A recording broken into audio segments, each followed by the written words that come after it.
So there were a lot of different witnesses that came in about Donovan Thomas' murder, but we're going to talk specifically about these individuals.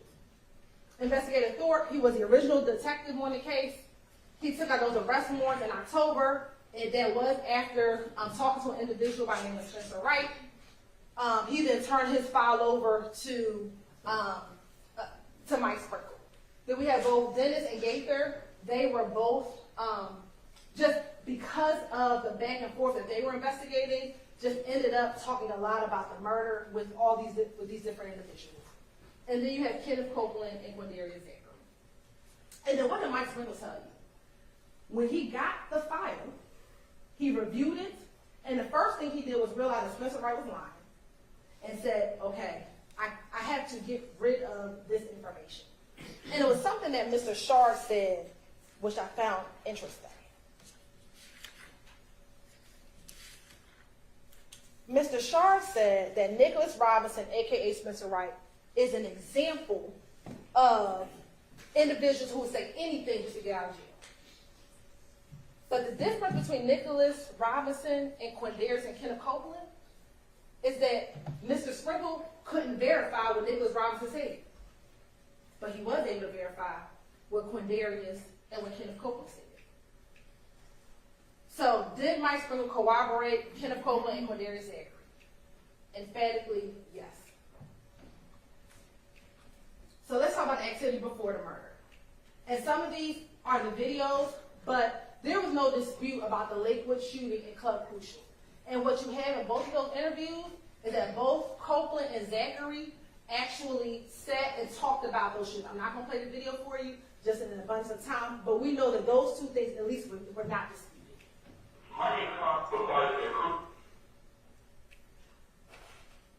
So let's talk about the day of and the days after the murder. So what did Copeland tell you about that morning?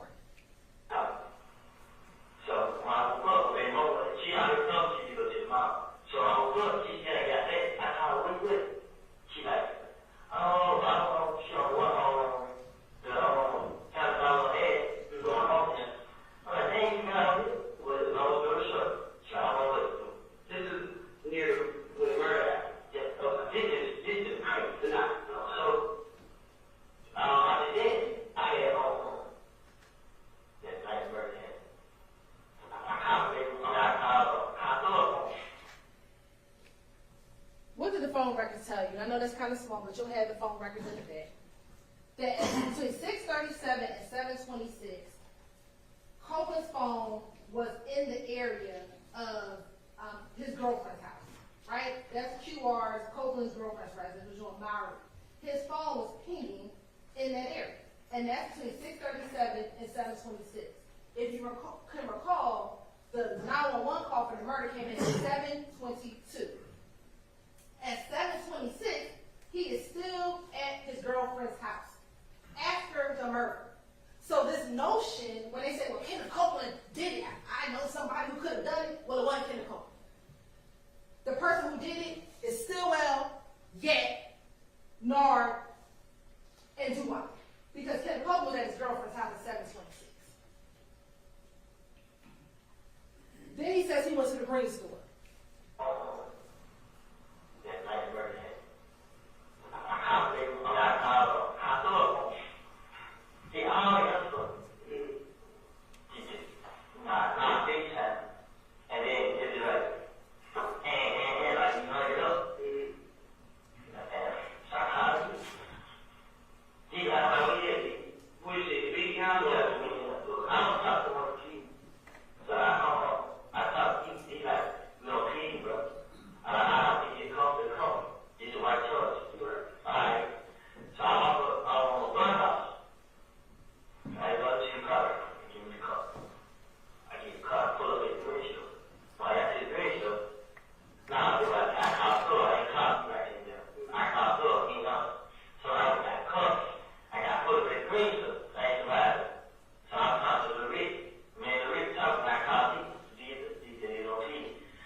7:28. Between 7:28,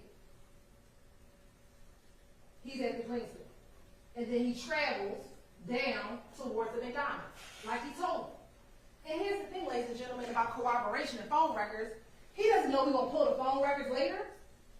He doesn't know that Mike Sprinkel in 2016, almost 8 months after this, that we're going to pull the phone records to see whether or not what he's saying is true. I know he came in here and said, I got 2 phones, I had 2 phones, and all this other stuff. He didn't have 2 phones. Or if he had 2 phones, the main phone is the phone that he was calling his girlfriend on. You can look at the records. The records will show who he's talking to. He's talking to his brother and his girlfriend on the phone he's talking about. Corroboration, I'm not going to play it, but he says, if you just heard him say he goes out to the McDonald's. I get in the car. I ride cheap. I put it in the McDonald's. When I put it in the McDonald's, put it outside. The one that I'm usually yeah. So I put it in McDonald's. So he got it put in. So they put in. Who was he with? He was Benjamin. So they put in. Benjamin moved. He said, I know that. Oh, he's in there. Oh, he know that he was. It was D, Noah, and Ben. I think still coming. I'm not. They the white people. It was D, Noah, Bentley, Doug, Shannon, and Yak.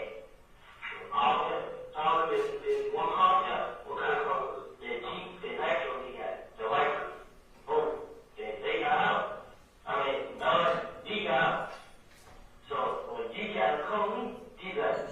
But he. So we talked about the white nitro. Ladies and gentlemen, that is from the Dexter Montgomery shooting. What is that? That's the white nitro that Nard and DK came in from OG Bentley's house. So is it ironic that, oh my goodness, OG Bentley has a white Dodge nitro? That small fact is corroborated. He talks about getting the call from Antonio Sledge. I got a call, right? Social face, I'm like, but she military got shot. I heard what? You're like, man, you know his name, you scream out. If I know you scream name, but I'm saying, like, I think he ain't got close. And what I say is, we'll just go back just very quickly. He told you that he FaceTimed with Antonio Sledge. We know that FaceTimes don't come up on phone records, but that entire night, him, Antonio Sledge, and Zachary are in communication. What you will see is none of those 3 people rarely talk to another group of individuals that we'll talk about next. So again, things are corroborated that Copeland is saying. Here he's going to talk about that everybody went to Jeffrey Williams' condo. So Don got a car, he stopped talking. So we don't get on the spell. Where are they following y'all? Nah, they don't follow them. Okay, they don't follow this. Yeah, but when he told me, I didn't follow it. But I said, you got covered. I'm trying to keep these, I should tell you what I know. So we followed at the store house. They stayed downtown on Scotland. That's it. I followed them down. So I followed them down. See, Doug got up. So Doug got covered. He's like, what did he kill Doug? I'm like, who? Like, he did point me. Now, he had point to an arm. Yeah. So I'm like, what happened? He's like, what? So, first thing I say, what? Hell no. I ain't going.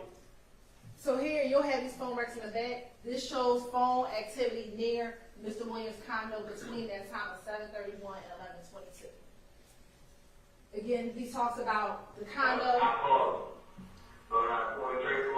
And remember, in this call, in this interview, he first talked to Gaither and an ATF agent. Then later, Thorpe came in. He kind of repeats what happened, right? And that's what is going on. But again, consistently talking about being around the condo. They both talk about going to Miami after the murder. This is the same guy that you got to keep this not this right all the time. So called the name, like the people that driving around, he called them. And the person driving around is a person, like person man.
talking about them going down to Miami.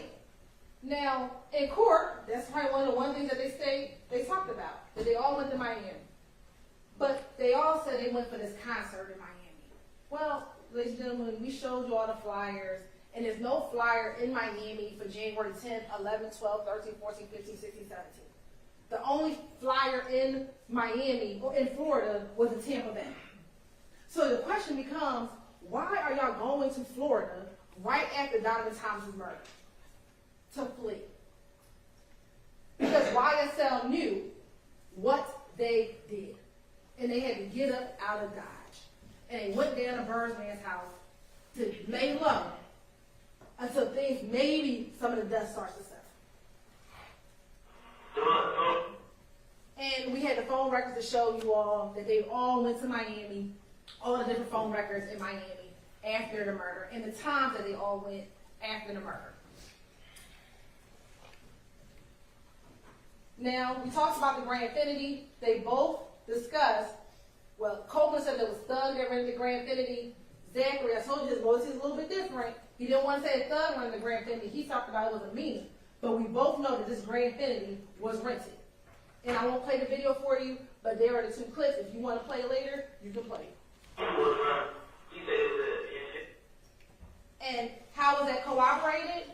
Mr. Sprinkel found a Hertz rental car record in order to corroborate, is what Mr. Copeland said accurate? Was there a rented gray vehicle? Almost a year later, he finds the rental car. That is corroboration of what Kenneth Copeland said. He literally took everything that Kenneth Copeland says and said, can I corroborate this? And that's what he did. Now let's talk about who they both said. Now remember, Copeland is in June, Zachary is in August. So who was in the car that's supposed to be the driver?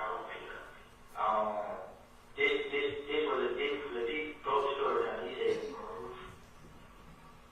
I think you said all the huge shadows.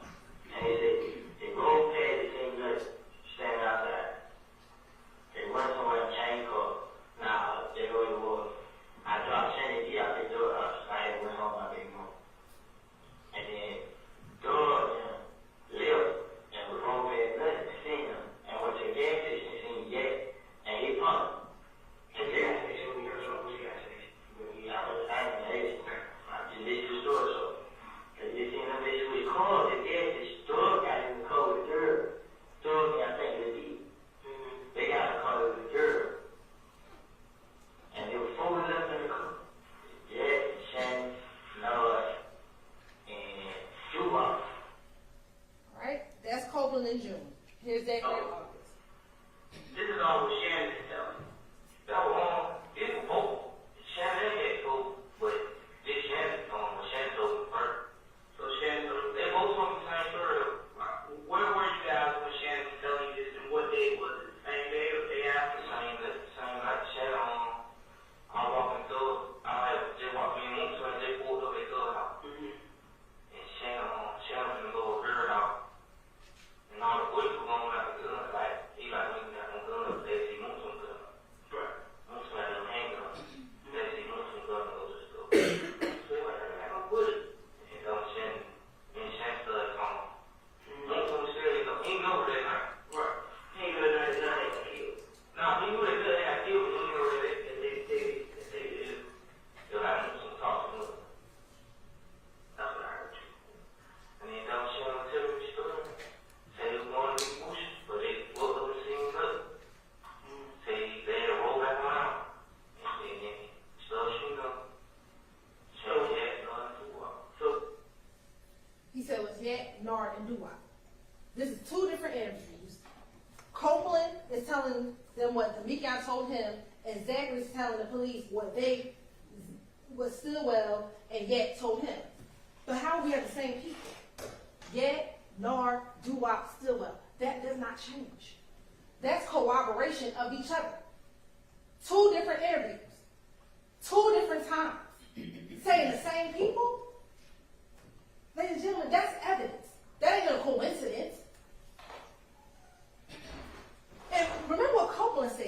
found interesting. When they asked, do you remember what gas station? He's like, I don't know what gas station. How would he know that Yak was at the gas station and that they circled the block and pulled up and saw Donovan outside? If they didn't tell him that. He didn't even know what gas station they were at. But what did Mike Sprinkel do? He said, well, let me go pull the gas station footage and see if I can corroborate what he's saying.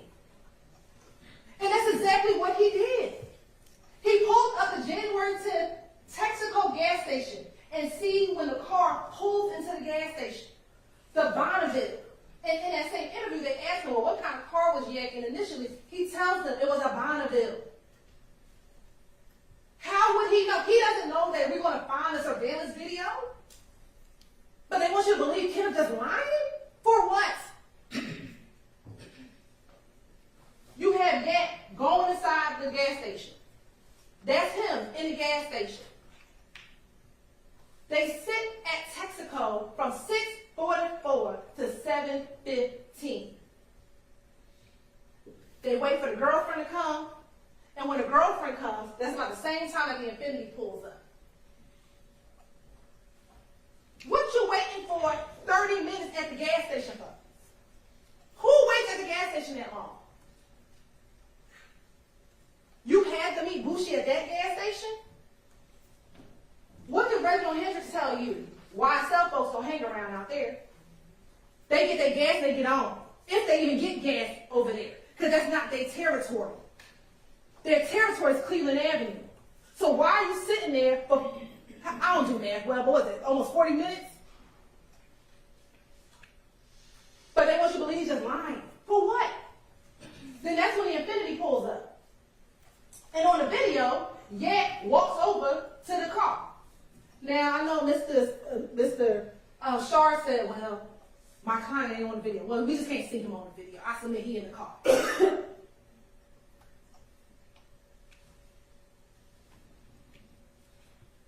Then they both leave at the same time, and they both turn right on Northside Drive.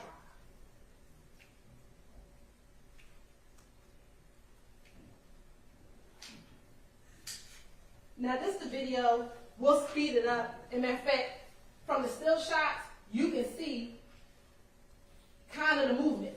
And I wish I can't pause it because it's running. You see where they came, y'all? They came down McDaniel. Well, what's right about here? It's the barber shop. I know Mr. Wines, you try to say it's a block away. It ain't a block away. Literally, when you go out here, you look up the street to see the barber shop. It's not a block away. It's yards away. So they had a vantage point to see them when he's driving down McDaniel Street. He's the one that alerts them. Kendrick. If Kendrick didn't tell them that he saw Donovan, maybe we wouldn't be here today on a murder charge. He did that. He's the one who alerted them. That's why he's just as guilty as the ones who shot.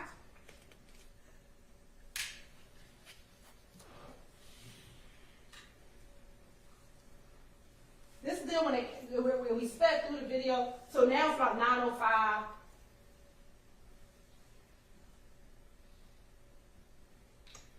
That's Doo-Wop getting out I submit to you, that's Doo-Wop getting out the car, smoking a cigarette. I submit probably trying to look to see if he's still out, if Donovan's still outside, so they can see how much time they had before Donovan go inside and go get his hair cut.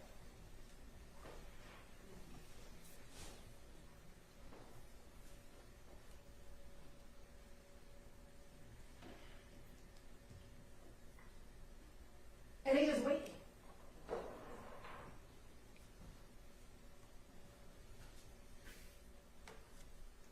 That's when we believe Bushi pulls up in that car.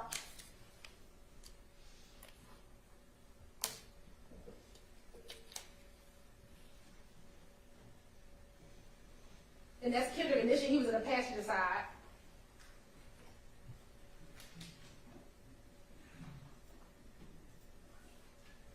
And then that's the driver, as I submit to you all, that's Bradford. He gets out the car. Then you see Mr. Kendrick kind of waves to the infinity.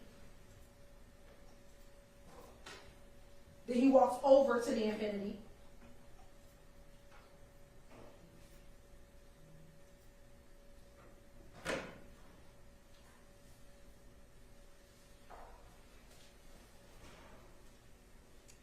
I submit that's when they're going to talk about what they're going to do, how they're about to kill Donovan, what they're going to roll around, do what cars, what guns in the car, how they're going to do it, who's going to do what.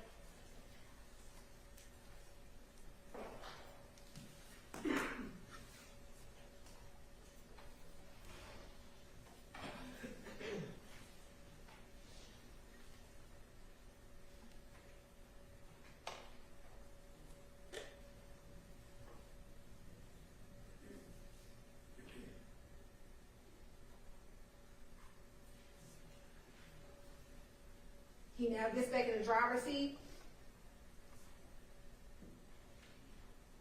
And we talk about where did they switch cars. I submit to you, behind the gas station.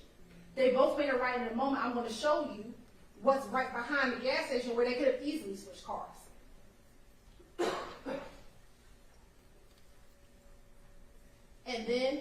And remember we talked about the time, so it's not 8:08. Remember this time is off by a few moments. And that's them coming down the street in the infinity, shooting. Of course, you're going to see, and I'm going to play this all this, the reaction, what happens in the store. You got babies running. Bullets have no names. And they have the audacity to tell you that we're sitting here trying to charge people of color? No. You should not have to be sitting here on a Saturday trying to get your hair cut and have bullets coming inside of a barbershop. Bullets have no names. And there was babies in the front. But you just spraying down the street for what? For your status in YSL? So you can show Mr. Williams that you big and bad? That's what this is about. And that's Donovan's brother. Outside. I submit he saw what happened, but you know what? He ain't going to tell us.